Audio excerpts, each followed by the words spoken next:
I was just this annoying kid who, who just, needed to make a film.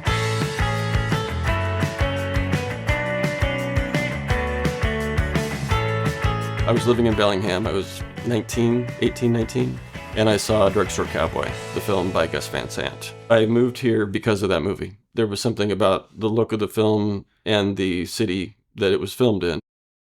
I wasn't planning to go to college. I just wanted to make films. And I found out my first trip here about the Northwest Film Center, and it was great. I learned how to use the equipment and started making my feature film debut called Subculture.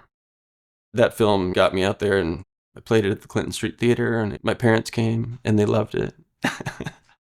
And then from there, I just kept making films.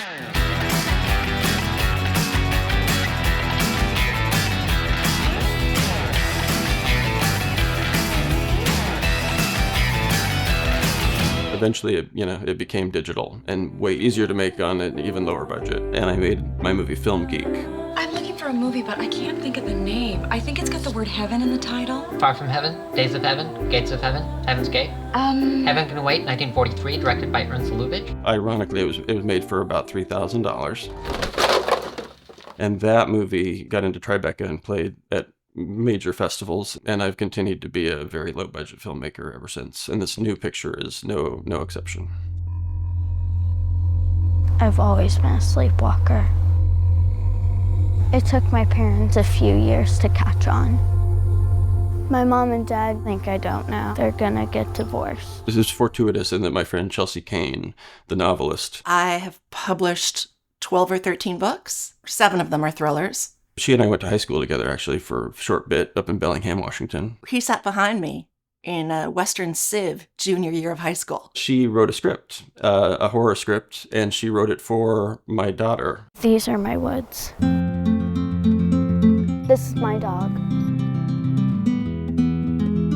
This is where we're staying.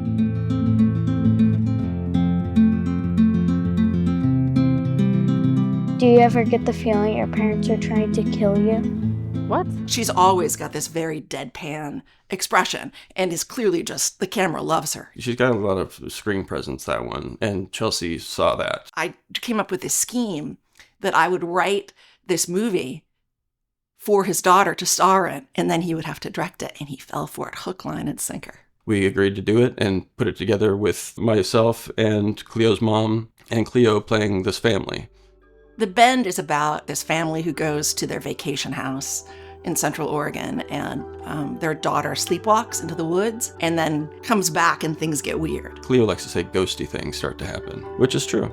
It became, a family affair, and I guess because we're not actors, one thing that helped really cement us as a believable family is that I am going through several thousands of home movies and mostly, still photographs.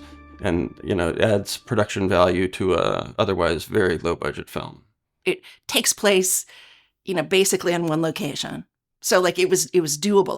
We were able to get extras who came from Bend and sisters, for a search party scene. It was really fun to involve the community. It'll be, I think, a really fun movie for Oregonians.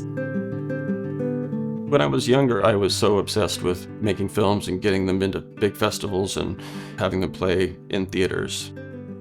Okay, let's do it. Okay, everybody quiet, please. Okay, speed.